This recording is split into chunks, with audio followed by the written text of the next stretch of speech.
সূরা মাইদার 3 নম্বর আয়াতে কারিমা।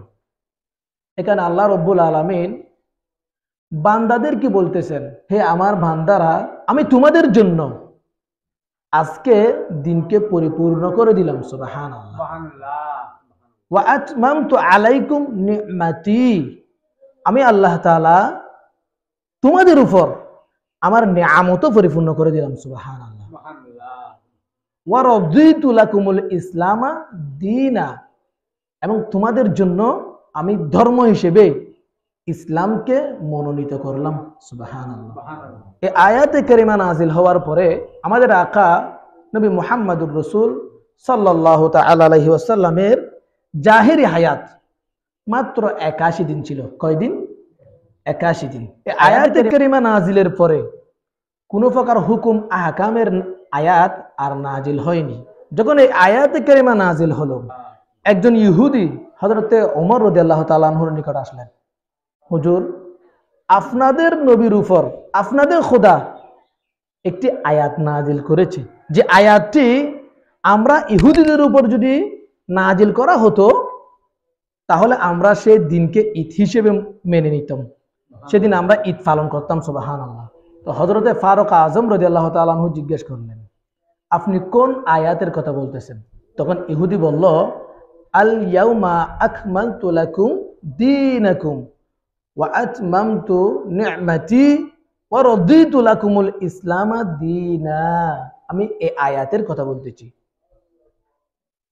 হযরতে ফারুক আজম রাদিয়াল্লাহু তাআলা আনহু বলতে লাগলেন, আই ইহুদি, তাহলে শুনো, এই আয়াতে কারিমা কোন মাকামের মধ্যে নাজিল হয়েছে এবং কোন ওয়াক্তের মধ্যে নাজিল হয়েছে সবকিছু আমাদের জানা। এই আয়াতে কারিমা যেদিন নাজিল হয়েছিল সেদিন আমরা মুসলমানদের উপর দুটি ঈদ ছিল। সুবহানাল্লাহ বলুন না। এই আয়াতে কারিমা নাজিল হয়েছিল মাকামে আরাফার মধ্যে। কোথায়? মাকামে আরাফা, আরাফার ময়দানের মধ্যে। এবং এটি যেদিন নাজিল হয়েছিল সেদিন ছিল ইয়াউমুল আরাফা। ইয়াউমুল আরাফা দুইটি। আরাফা কয়টি? দুইটি। একটা হচ্ছে মাকামে আরাফা, আরাফার জায়গা, আর একটা হচ্ছে ইয়াউমুল আরাফা, আরাফার দিন। সুবহানাল্লাহ বলুন না। এই আয়াতে কারিমা যেদিন নাজিল হয়েছিল সেদিন ইয়াউমুল আরাফা ছিল। ইয়াউমুল আরাফা আমরা মুসলমানদের জন্য ঈদের দিন। সুবহানাল্লাহ। এবং এই আয়াতে কারিমা যেদিন নাজিল হয়েছিল সেদিন ছিল ইয়াউমুল জুমা। সুবহানাল্লাহ। জুমার দিন মুসলমানদের জন্য ঈদের দিন। সুবহানাল্লাহ। এখান থেকে একটি বিষয় মুস্তাম্বিত হয়, যখন মানুষের একটা খুশির দিন আসে সেদিনকে মানুষ চাইলে ঈদ বানাইতে পারে। কি বানাইতে পারে? কারণ ইয়াউমুল জুমা ঈদের দিন, ইয়াউমুল আরাফা ঈদের দিন। হাদিস শরীফ মানুষের খুশির দিনকে ঈদের দিন হিসেবে ঘোষণা করতে কোনো প্রকার সমস্যা নাই। হযরতে ফারুক আজম রাদিয়াল্লাহু তাআলা আনহু বলতে লাগলেন, আই ইহুদি, আয়াতে কারিমা যেদিন নাজিল হয়েছিল সেদিন আমরা মুসলমানদের জন্য দুটি ঈদ ছিল, একটি ইয়াউমুল জুমা আর একটি ইয়াউমুল আরাফা। সুবহানাল্লাহ। আরাফাকে আরাফা বলার কারণ হলো, আরাফা শব্দের অর্থ হচ্ছে পরিচিতি। আদম এবং হাওয়া আলাইহিস সালামের ঘটনা, লম্বা আলোচনা। তিনাদেরকে জান্নাত থেকে বের করে দেওয়া হলো। হযরতে আদম আলাইহিস সালামকে হিন্দুস্তানের মধ্যে ফেলা হলো, হযরতে হাওয়া আলাইহিস সালামকে জিদ্দার মধ্যে ফেলে দেওয়া হলো। দুজন আল্লাহর দরবারে তওবা করে কাঁদতে কাঁদতে একজন অপরজনকে খুঁজতে লাগলো। কয়শো বছর? 300 বছর। কয়শো বছর? 300 বছর পর তারা উভয়ে একে অপরকে খুঁজে ফেলেন। কোন জায়গার মধ্যে? আরাফার ময়দানে। সুবহানাল্লাহ বলুন না। এজন্য এই ময়দানকে কি বলে? আরাফার ময়দান। সুবহানাল্লাহ। আরাফার দিনের ফজিলত, আজকের এই দিনের ফজিলত, আজকে আরাফাতের দিন, আরাফার দিন, ইয়াউমুল আরাফা। এটা আমাদের জন্য ইয়াউমুল আরাফা। আরব কান্ট্রির জন্য ইয়াউমুল আরাফা গতকালকে চলে গিয়েছিল। আমাদের জন্য ইয়াউমুল আরাফা আজকে 9 তারিখ। ইয়াউমুল আরাফার ফজিলত গত শুক্রবারে মোটামুটি বর্ণনা করেছিলাম। এদিনের একটি রোজার ফজিলত 2 বছর রোজা রাখার সমান। কয় বছর? 2 বছর। যদি এই দিন, আজকের দিনে যদি কেউ একটি রোজা রাখে, তাহলে তার পূর্ববর্তী 1 বছরের গুনাহ ক্ষমা হয়ে যাবে, পরবর্তী 1 বছরের গুনাহ আল্লাহ তাআলা ক্ষমা করে দিবেন। সুবহানাল্লাহ। আজকের দিনের মধ্যে একটি বিশেষ আমল গত জুমায় বলা হয়েছিল, একটা কালিমা বেশি বেশি পাঠ করা অত্যন্ত সওয়াবের কাজ। লা ইলাহা ইল্লাল্লাহু ওয়াহদাহু লা শারীকা লাহু লাহুল মুলকু ওয়া লাহুল হামদু ওয়া হুয়া আলা কুল্লি শাইইন কাদির। লা ইলাহা ইল্লাল্লাহু ওয়াহদাহু লা শারীকা লাহু লাহুল মুলকু ওয়া লাহুল হামদু ওয়া হুয়া আলা কুল্লি শাইইন কাদির। এই কালিমাখানা বেশি বেশি পাঠ করা অত্যন্ত সওয়াবের কাজ। হযরতে আব্দুল্লাহ বিন মাসউদ রাদিয়াল্লাহু তাআলা আনহু হতে বর্ণিত, রাসূলুল্লাহ সাল্লাল্লাহু তাআলা আলাইহি ওয়াসাল্লাম থেকে তিনি বর্ণনা করেছেন, আল্লাহ তাআলার নিকট 4টা দিন অত্যন্ত বেশি প্রিয়। কয় দিন? 4 দিন। 4টা মাস অত্যন্ত বেশি প্রিয়। 4 জন মহিলা আল্লাহ তাআলার নিকট অত্যন্ত বেশি প্রিয়। 4 জন পুরুষ এমন রয়েছেন যারা সর্বপ্রথম জান্নাতে প্রবেশ করবেন। সুবহানাল্লাহ বলুন। 4 জন পুরুষ এমন রয়েছে যাদের জন্য স্বয়ং জান্নাত অপেক্ষা করতে থাকবে। সুবহানাল্লাহ। এই 4 দিনের মধ্যে 1 নম্বর দিন হলো ইয়ামুল জুমা। 1 নম্বর দিন কি? সপ্তাহে কয় দিন? 7 দিন না? 7 দিনের মধ্যে আল্লাহর নিকট বেশি প্রিয় দিন হলো কি? ইয়ামুল জুমা। জুমার দিন যদি কোনো ব্যক্তি দুনিয়া এবং আখিরাত নিয়ে আল্লাহর দরবারে খালেস ভাবে দোয়া করতে থাকেন, আল্লাহ তাআলা নিশ্চয়ই তার দোয়া কবুল করবেন। সুবহানাল্লাহ। দুসরা হলো ইয়ামুল আরাফা। ইয়ামুল আরাফা, আরাফার দিন। যখন ইয়ামুল আরাফা আসে, আরাফার ময়দানের মধ্যে যখন মুসলমানরা সমবেত হয়, তখন আল্লাহ রাব্বুল আলামিন মুসলমানদেরকে নিয়ে ফেরেশতাদের সাথে গর্ব করেন। ফেরেশতাদেরকে ডেকে বলেন, আয় ফেরেশতা, তোমরা দেখো আমার বান্দারা সবাই আমার বয়ে আমার রহমতের আশায় আরাফার ময়দানের মধ্যে সমবেত হয়েছে। তারা টাকা পয়সা খরচা করেছে, তাদের চুলগুলো এলোমেলো হয়ে গিয়েছে, তাদের চেহারা বিক্ষিপ্ত হয়ে গিয়েছে, শুধুমাত্র আমার বইয়ে এবং আমার রহমতের আশায় এখানে এসেছে। সুবহানাল্লাহ। তোমরা ফেরেশতারা সাক্ষী থাকো, আমি তাদের সকলের গুনাহসমূহ ক্ষমা করে দিব। সুবহানাল্লাহ। নবীজি সাল্লাল্লাহু তাআলা আলাইহি ওয়াসাল্লাম ঘোষণা করেছেন, আল্লাহ রাব্বুল আলামিন আরাফার দিনের মধ্যে সবচেয়ে বেশি জাহান্নামীকে জান্নাতে প্রবেশ করান। সুবহানাল্লাহ। তেসরা হলো কুরবানি কা দিন হ্যায়, কুরবানির দিন। 3 নম্বর হলো কি? কুরবানির দিন।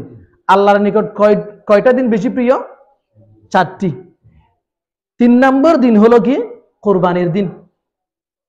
যখন মুসলমানরা তাদের ধন সম্পদ ব্যয় করে কুরবানি করার জন্য প্রস্তুতি গ্রহণ করেন এবং কুরবানি দেন, কুরবানির পশুর রক্ত মাটিতে পড়ার সাথে সাথে তাদের গুনাহের কাফারা হয়ে যায়। সুবহানাল্লাহ। 4 নম্বর হলো ঈদুল ফিতর কা দিন হ্যায়, ঈদুল ফিতরের দিন। কিসের দিন? ঈদুল ফিতরের দিন। যখন মুসলমানরা পূর্ণ 1 মাস রোজা রেখে ঈদের নামাজ পড়ার জন্য বের হয়ে যান, তখন আল্লাহ রাব্বুল আলামিন ফেরেশতাদেরকে ডেকে বলেন, এই আমার ফেরেশতা, তোমরা দেখো আমার বান্দারা পূর্ণ 1 মাস সিয়াম সাধনা করে আমি রবের সন্তুষ্টির জন্য আবার ঈদের নামাজ পড়ার জন্য বের হয়েছে। প্রত্যেক কর্মজীবীরা, শ্রমজীবীরা তারা তাদের বেতন চায়, বেতন তালাশ করে, তাদের বদলা তালাশ করে। তোমরা জেনে নাও আমার এই উম্মতদের বদলা হলো তাদের জীবনের সমস্ত গুনাহসমূহ তাদের আমি ক্ষমা করে দিব। সুবহানাল্লাহ। তোমরা সাক্ষী থাকো, আমি আমার এই বান্দাদের সমস্ত গুনাহসমূহ কি করে দিব? ক্ষমা করে দিব। একজন ঘোষণাকারী আল্লাহ নিযুক্ত করে দেন, তিনি ঘোষণা করতে থাকেন, আই উম্মতে মুহাম্মাদি, তোমরা সারা 1 মাস রোজা রেখেছো, তারপরে আল্লাহর রহমত তালাশের জন্য আবার বের হয়ে গিয়েছো। সুতরাং তোমরা জেনে নাও তোমাদের গুনাহসমূহ আজকে আল্লাহ রব্বুল আলামিন নেকির বদলে বদলা করে দিয়েছেন। সুবহানাল্লাহ। মানুষের যত গুনাহ আছে, গুনাহগুলো আল্লাহ তাআলা কিসের মাধ্যমে বদল করে দিয়েছেন? নেকির মাধ্যমে। সুবহানাল্লাহ। সালাত বা হাদিস ইনশাআল্লাহ যদি কোনো একদিন সময় হয় তাহলে এটি বর্ণনা করব। যেহেতু কোরবানির মাস, কোরবানি নিয়ে দু একটা কথা অবশ্যই আমাদের বলতে হবে। হযরতে ইসমাইল আলাইহিস সালাম যখন যৌবনে পদার্পণ করতেছিলেন, দুটি বর্ণনা পাওয়া যায়। তন্মধ্যে একটা বর্ণনায় তার বয়স 7 বছর, অন্য বর্ণনায় পাওয়া যায় 13 বছর, অথবা তার চেয়ে কিঞ্চিত বেশি। এমন সময় আল্লাহ রব্বুল আলামিন হযরতে ইব্রাহিম আলাইহিস সালামকে কুরবানি দেওয়ার জন্য নির্দেশ দিলেন। পরপর কয়দিন? 3 দিন। 3 দিন পরে হযরতে ইব্রাহিম আলাইহিস সালাম হযরতে হাজারা আলাইহিস সালামকে বললেন, আমি আমার সন্তান ইসমাইলকে নিয়ে একটা দাওয়াতে যাব, তাকে সাজিয়ে দাও। হযরতে হাজারা আলাইহিস সালাম তাকে সাজিয়ে দিলেন। হযরতে ইব্রাহিম আলাইহিস সালাম তাকে সাথে নিয়ে চললেন। সাথে নিয়ে গেলেন কি? ছুরি এবং রশি। সুবহানাল্লাহ বলুন না। ওনারা যখন বের হয়ে গেলেন, শয়তানের কষ্ট হচ্ছে কি হচ্ছে না? শয়তান আছে না নাই? শয়তান দূরে গেল হাজারার কাছে। আয় হাজারা, তুমি কি করলে? তোমার সন্তানকে সাজিয়ে দিলে, অথচ তোমার সন্তানকে নিয়ে যাচ্ছে কোরবানি দেওয়ার জন্য। হযরতে হাজারা আলাইহিস সালাম বলতে লাগলেন, আচ্ছা বাবা কি সন্তানকে কোরবানি দিতে পারে? এটা কি সম্ভব? কাকে বলতেছে? শয়তানকে। তখন শয়তান বলল, অবশ্যই দিতে পারে, কারণ তাকে নাকি আল্লাহ তাআলা হুকুম করেছে। তাকে নাকি আল্লাহ তাআলা কি করেছে? হুকুম করেছে। তখন হাজারা আলাইহিস সালাম বলতে লাগলেন, কি বলো? আল্লাহ রব্বুল আলামিন যদি হুকুম দিয়েই থাকেন, তাহলে এক ইসমাইল কেন, 1000 ইসমাইলকেও আমি কোরবানি দিতে রাজি। সুবহানাল্লাহ। আল্লাহ যদি হুকুম দিয়েই থাকেন, তাহলে এক ইসমাইল কেন, 1000 ইসমাইলকেও আমি হাজারা কোরবানি, আল্লাহর রাস্তায় কোরবানি দিতে রাজি। সুবহানাল্লাহ। কেমন ঈমান তাদের, কেমন ঈমান! এভাবে চলতে লাগলেন। যখন আরাফার কাছে কাছে গেলেন, হযরতে ইসমাইল আলাইহিস সালামকে শয়তান ধোঁকা দেওয়ার জন্য কাছে গেলেন। এই ইসমাইল, তুমি বাবার সাথে কোথায় যাচ্ছ? তোমার বাবাকে তো তোমাকে কোরবানি দেওয়ার জন্য নিয়ে যাচ্ছে। তোমার বাবা তোমাকে কোরবানি দেওয়ার জন্য নিয়ে যাচ্ছে। তখন ইসমাইল আলাইহিস সালামও একই কথা বলতে লাগলেন। কি বলেন? বাবা কি সন্তানকে কোরবানি দিতে পারে? তখন শয়তান বলল, দিতে পারে না, তবে তোমার বাবাকে নাকি আল্লাহ তাআলা হুকুম দিয়েছে। আল্লাহ তাআলা হুকুম দিয়েছে। তখন হযরতে ইসমাইল আলাইহিস সালাম বলতে লাগলেন, যদি আল্লাহই হুকুম দিয়ে থাকে, আমি একবার কেন 1000 বার আল্লাহর রাস্তায় কোরবানি হতে প্রস্তুত। সুবহানাল্লাহ। কেমন ঈমান তাহার! আল্লাহর রাস্তায় কোরবানি হওয়ার জন্য প্রস্তুত। বাবা কোরবানি দিতে প্রস্তুত, সন্তান কোরবানি হতে প্রস্তুত। সুবহানাল্লাহ। এই ঘটনা আল্লাহ রাব্বুল আলামিন পবিত্র কোরআনের মধ্যে বর্ণনা করেছেন। হযরতে ইব্রাহিম আলাইহিস সালাম ওই মকামের মধ্যে নিয়ে গিয়ে হযরতে ইসমাইল আলাইহিস সালামকে উদ্দেশ্য করে বলতে লাগলেন, ক্বালা ইয়া বুনাইয়া ইন্নী আরা ফিল মানামি আন্নী আযবাহুক ফানজুর মাযা তারা। হে আমার সন্তান, আমি স্বপ্নে দেখেছি তোমাকে আমি কোরবানি দিচ্ছি আল্লাহর রাস্তায়। আমি স্বপ্নে দেখেছি তোমাকে আল্লাহর রাস্তায় কি দিচ্ছি? কোরবানি দিচ্ছি। ফানজুর মাযা তারা, এখন বলো তোমার অভিমত কি? আমি কি তোমাকে কোরবানি দিব নাকি দিব না? সুবহানাল্লাহ বলুন না। হযরতে ইসমাইল আলাইহিস সালাম বলতে লাগলেন, ইয়া আবাতিফ আল মা তুমার, ইয়া আবাতিফ আল মা তুমার। আব্বাজান, আপনি যা আদেশ পেয়েছেন আপনি তাই করুন। সাতাজিদুনি ইনশাআল্লাহু মিনাস সাবিরিন, নিশ্চয় আপনি আমাকে ধৈর্যশীল হিসেবে পাবেন। সুবহানাল্লাহ বলুন না। আব্বাজান, আপনি আল্লাহর পক্ষ থেকে যে নির্দেশ পেয়েছেন সেটি আপনি সম্পাদন করুন, নিশ্চয়ই আপনি আমাকে ধৈর্যশীল হিসেবে পাবেন। সুবহানাল্লাহ। শয়তান এখন আরো বেজার হয়ে গেল, বাবাও রাজি, সন্তানও রাজি। এবার আসলো হযরত ইব্রাহিম আলাইহিস সালামের নিকট। এই ইব্রাহিম, আপনি যে সন্তানকে জবে করতেছেন টুঙ্কো একটা স্বপ্নের মাধ্যমে, স্বপ্নে তো মানুষ কত কিছু দেখে, আপনি স্বপ্ন দেখে কি সন্তানকে জবে করে দিবেন? হযরত ইব্রাহিম আলাইহিস সালাম, পয়গম্বররা শয়তানকে চিনে, পয়গম্বররা শয়তানকে কি চিনে, কিন্তু শয়তান সমস্ত মানুষকে ধোঁকা দিতে পারলেও পয়গম্বরদের কি দিতে পারেন না? ধোঁকা দিতে পারেন না। হযরত ইব্রাহিম আলাইহিস সালাম তখন জবাব দিলেন, হে অভিশপ্ত শয়তান, তুমি হয়তো জানো না পয়গম্বরদের স্বপ্ন সত্য। সুবহানাল্লাহ। পয়গম্বরদের শয়তান ধোঁকা দিতে পারে না, পয়গম্বরদের স্বপ্নের মধ্যে শয়তান আসতে পারে না। পয়গম্বরদের স্বপ্ন স্বয়ং সরাসরি আল্লাহ তাআলার সাথে কথোপকথন। সুবহানাল্লাহ। এজন্য আমাদের নবী মুহাম্মদুর রাসূল সাল্লাল্লাহু তাআলা আলাইহি ওয়াসাল্লামের নিকট অসংখ্য ওহী এসেছেন স্বপ্নের মাধ্যমে। সুবহানাল্লাহ। ওহীর মাধ্যম কয়টি? 7টি। কয়টি? 7টি মাধ্যমে আমাদের নবীর উপর ওহী নাজিল হতো। তন্মধ্যে একটি হলো কি? স্বপ্নের মাধ্যমে। সুবহানাল্লাহ। এখন দুইজন রাজি হয়ে গেল, বাবাও রাজি, সন্তানও রাজি। আল্লাহ রাব্বুল আলামিন এটা কোরআনের মধ্যে ঘোষণা করেছেন, ফালাম্মা আসলামা ওয়া তাল্লাহু লিল জাবিন, যখন পিতা এবং পুত্র আনুগত্য প্রকাশ করলো এবং ইব্রাহিম আলাইহিস সালাম তাকে জবে করার জন্য শায়িত করলো। পিতা পুত্র উভয়ে রাজি হয়ে গেল, বাবা পুত্রকে জবে করবেন, সন্তান জবে হবেন। দুইজন রাজি হয়ে গেল। হযরত ইসমাইল আলাইহিস সালামকে শায়িত করলেন, শায়িত করে তিনার উপর ছুরি চালাতে লাগলেন। কয়বার চালাইছেন? দুইবার। কয়বার? দুইবার ছুরি চালানোর পরও হযরত ইসমাইল আলাইহিস সালামের গলা কাটা যাচ্ছে না। সুবহানাল্লাহ বলুন না। এটা পয়গম্বরের গলা। এই ছুরিকে তিনি রাগ করে এরকম ফেলে দিলেন একটা পাথরের উপর, পাথর কেটে দুটুকরো হয়ে গেল।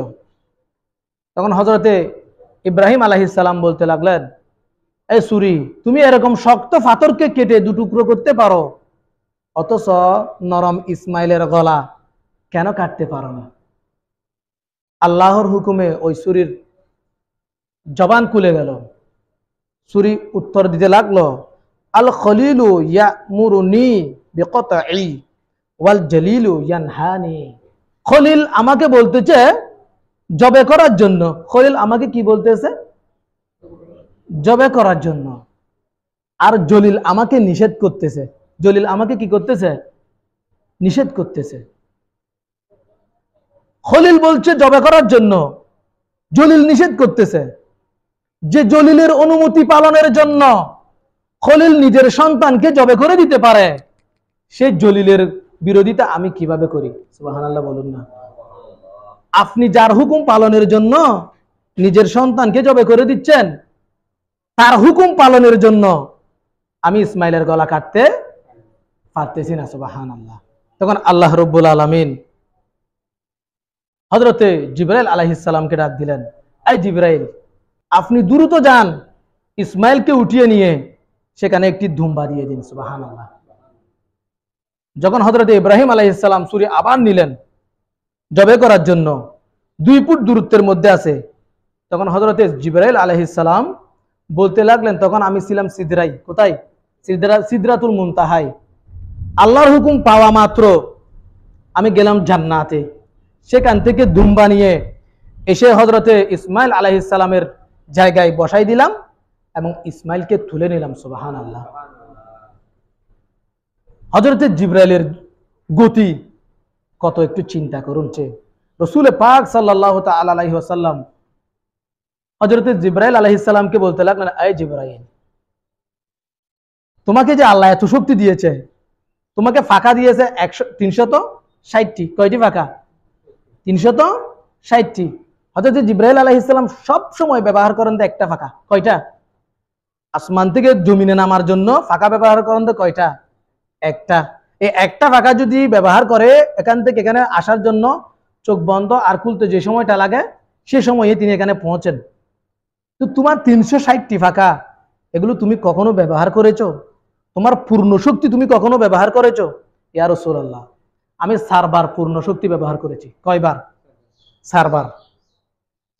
তন্মধ্যে একবার হলো হযরতে ইব্রাহিম আলাইহিস সালাম যখন ইসমাইলকে জবে করার জন্য প্রস্তুতি নিলেন, ছুরি যখন 2 ফুট দূরত্বে ছিল, তখন আল্লাহ আমাকে হুকুম দিলেন, এ জিবরাইল, জান্নাত থেকে দুম্বা নিয়ে ইসমাইলের জায়গায় বসাও। সুবহানাল্লাহ। আমি সিদরাতুল মুনতাহায় ছিলাম, সেখান থেকে জান্নাতে গেলাম, জান্নাত থেকে দুম্বা নিয়ে হযরতে ইসমাইলের জায়গায় দুম্বা বসিয়ে দিলাম। সুবহানাল্লাহ। ইসমাইলের বদলে দুম্বা জবে হয়ে গেল।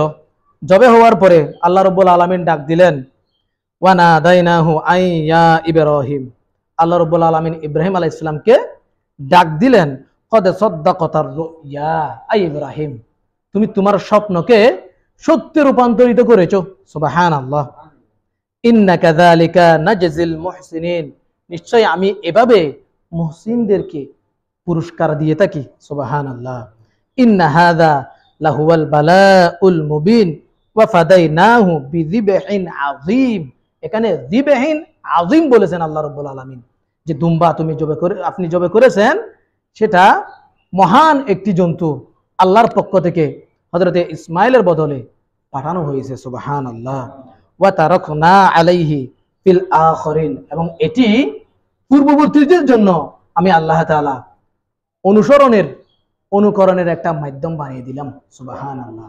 তো আমরা যে কোরবানি আজকে করতেছি সেটা কার সুন্নত? সুন্নতে ইব্রাহিম। সুন্নতে ইব্রাহিম।